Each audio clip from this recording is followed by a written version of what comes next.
हद ही हो गई अब तो। अरे ये हैं कभी सुधरने का नाम ही नहीं लेते। रात के 12 बज रही है लेकिन अभी तक इनके कोई अते पते नहीं है। सब लोग खा पी के सो भी गए। अरे मैं सारा दिन सुबह जब से उठती हूँ तब से काम में लगी रहती हूँ। कब तक इंतजार करूँ इनका। और तो और हमारी छोटी बेटी भी है, उसको देखूँ या इनका इंतजार करूँ। पता नहीं ये इंसान कब सुधरेंगे। हर सुबह यही सोच कर उठती हूँ कि चलो कोई बात नहीं, आज नहीं तो कल इनको अक्ल आएगी।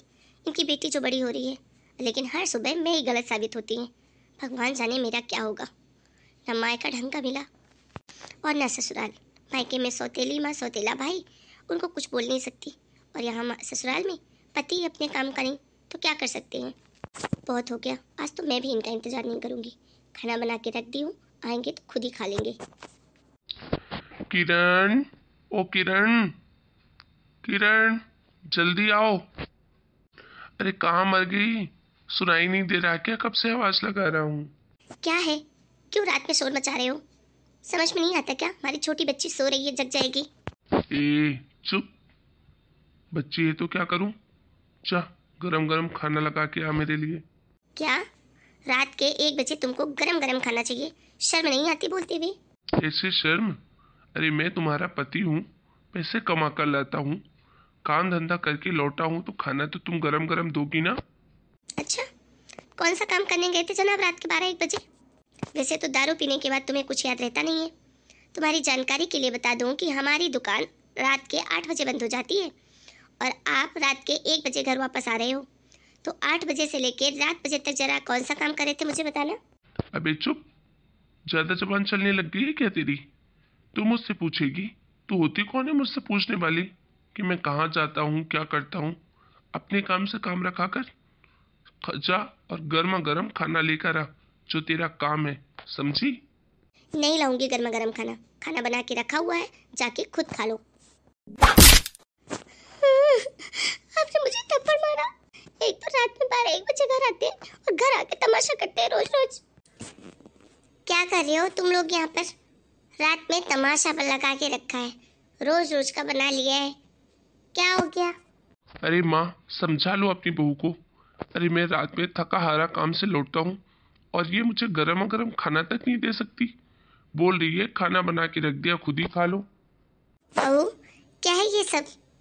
अरे तुम अपने पति को गरम खाना भी नहीं दे सकती? क्या सीखा है तुमने अपने मायके में? माँ जी, ये काम करके तो नहीं आए हैं ना रात के 1 बजे। अगर ये समय पे घर आए तो मैं तो रोज इनके लिए अच्छे पकवान बनाकर गर्मा गर्म खिलाऊं, लेकिन ये रात के 12-1 बजे आते हैं। आप ही बताइए मैं क्या करूं? मेरी छोटी बच्ची है, उसको देखूं या इनके लिए इंतजार करूं? फिर सुबह उठकर मुझे सबके लिए काम भी करना पड़ता है।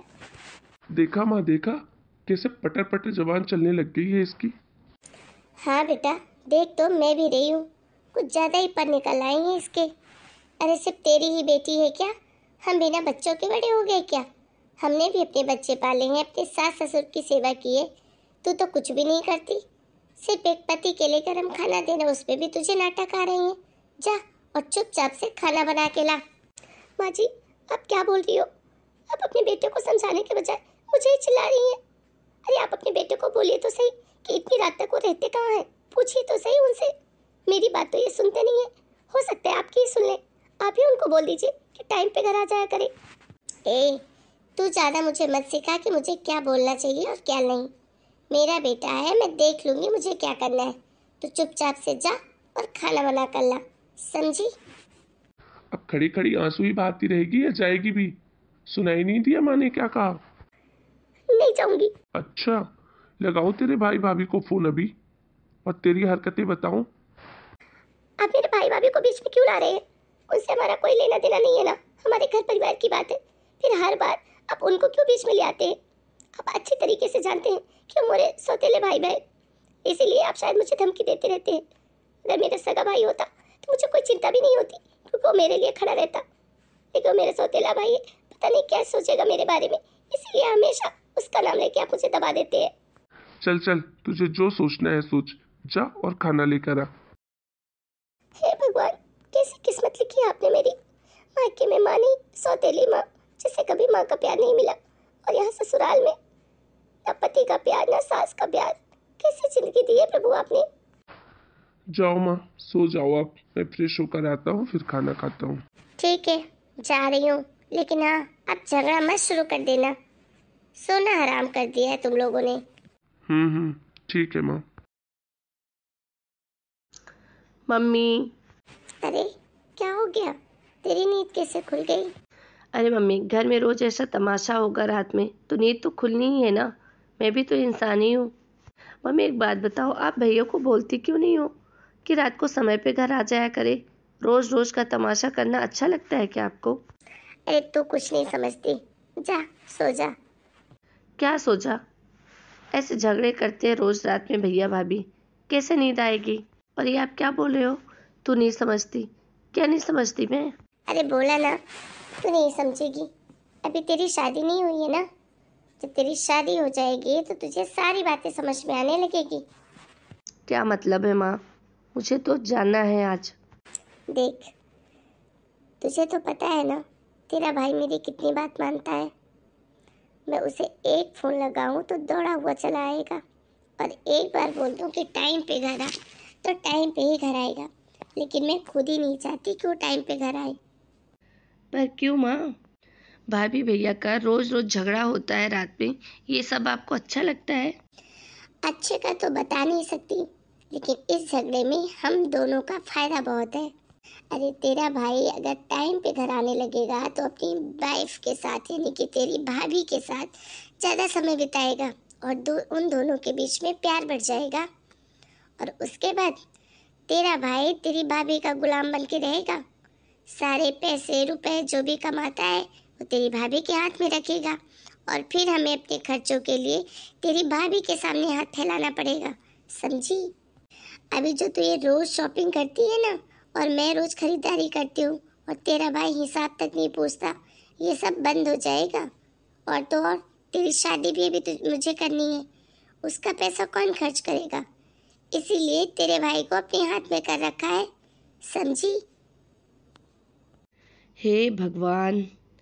माँ, कितना आगे की सोचती हो। जरूरी है ये सब करना? और वैसे भी भैया अपनी जिम्मेदारी से कभी पीछे नहीं हटते, और वो बाद में भी नहीं हटेंगे। मत करो ये सब। ए चुप रह तू, अक्ल की अंधी। मैं जो कर रही हूँ मुझे करने दे, अपने काम से काम रख। जा सो जा। ठीक है मम्मी, मैं तो सो ही जाऊंगी। लेकिन याद रखना मम्मी, कहीं ऐसा ना हो कि आपके शय की वजह से भैया सच में एक दिन बिगड़ जाए। फिर जो आप भाभी के हाथ से निकालने के लिए सब कर रही हो, कहीं भैया खुद ब खुद आपके हाथ से न निकल जाए। जा जा, मैं देख लूंगी। ये लीजिए पानी, खाना लाती हूँ। पापा आ गए, पापा आ गए, पापा पापा। अरे पिंकी, बेटा तू कैसे जग गई? अरे पिंकी रानी, आजा पापा के पास। पापा पापा, कहाँ है मेरी चॉकलेट? अम्मा ने बोला था कि आप मेरे लिए चॉकलेट लेने गए हैं, तभी आप इतनी देर तक नहीं खाए। ओ मेरा पिंकी बेटा, सॉरी सॉरी, मैं भूल गया, कुछ काम आ गया था ना। कल मैं एक की जगह 2 चॉकलेट लाऊंगा आपके लिए। पक्का प्रॉमिस पापा? हाँ बेटा, पक्का प्रॉमिस। अब जाओ, सो जाओ, मैं खाना खा के आपके पास आता हूँ। ओके पापा, bye, good night. Good night बेटा। चलो क्या कर सकते हैं अब, मुझे ना सही लेकिन कम से कम मेरी बच्ची को तो अपने पापा का प्यार मिल रहा है। दोस्तों, जमाना कितना भी आगे निकल चुका हो, लेकिन कई परिवारों में आज भी यही सब हो रहा है। और औरतें अपने बच्चों का मुंह देखकर, अपने बच्चों के बारे में सोचकर ससुराल में हो रहे सारे जुर्मों को चुपचाप सहती रहती हैं, जो कि सरासर गलत है। अब आगे देखिए किरण के साथ क्या होता है। किरण अपने पति को खाना खिलाती है, और खाना खिलाने के बाद सोने चली जाती है। कुछ दिनों महीनों तक ये सब ऐसे ही चलता रहता है। किरण का पति आए दिन कभी उस पे हाथ उठाता, कभी उस पे चिल्लाता, और उसका वही रूटीन, रात में पी खाकर रात में 12-1 बजे घर आता, तमाशा करता। यही सब बेचारी किरण कैसे तैसे बर्दाश्त करती रहती, वो भी अपनी बच्ची के लिए। और वहीं उसकी सास हमेशा उसके पति के गलत कामों में ही साथ देती। बेटी बड़ी हो गई है, शादी की तैयारी तो शुरू करनी पड़ेगी। आज ही महेश से बात करती हूँ। ये कितने खर्चे होने हैं, कितने सामान लेना है, कितने दान दहेज देना है, कितनी सारी ज्वेलरी लेनी है, कैसे सब मैनेज होगा, इतनी तो कमाई भी नहीं है। बात करती हूँ महेश से, हो सकता है उसने कुछ सोच रखा हो। माँ। अरे बेटा, आ गया तू। बैठ, तेरा ही रिश्ता देख रही थी, तुझसे कुछ जरूरी बात करनी है। हाँ माँ, बोलो ना, क्या हुआ? तबीयत तो ठीक है ना आपकी? हाँ बेटा, तबीयत को क्या होगा। अरे मैं सोच रही थी तेरी बहन बड़ी हो गई है, शादी की तैयारियां शुरू करनी पड़ेगी, फिर इकट्ठा हम लोग ये सब कैसे कर पाएंगे। माँ, चिंता क्यों करती हो? अरे आधे से ज्यादा सामान तो हमारे घर में ही है शादी का। अरे मेरी शादी में जो सामान मिला था, कितना सामान ऐसा है जो हमने यूज भी नहीं किया, वही का वही कविता को दे देंगे। अरे पर बहू देने देगी क्या? क्यों नहीं देने देगी? उसकी ननद है वो। अच्छा ठीक है, पर सोना चांदी वो तो खरीदना पड़ेगा ना बेटा, कितनी ज्यादा महंगाई हो रही है, तू देख ही रहा है। माँ, तेरी बहू के पास है ना सोना, वही साफ करवा के दे देंगे। कौन सा उसको पहनना है? क्या बहू देगी क्या अपना सोना? हाँ माँ, क्यों नहीं देगी? मुझे तो नहीं लगता। आप रुको, मैं अभी बुलाकर आपके सामने उसको बोलता हूँ। किरण, यहाँ आना तो। जी आई। जी बोली, क्या हुआ?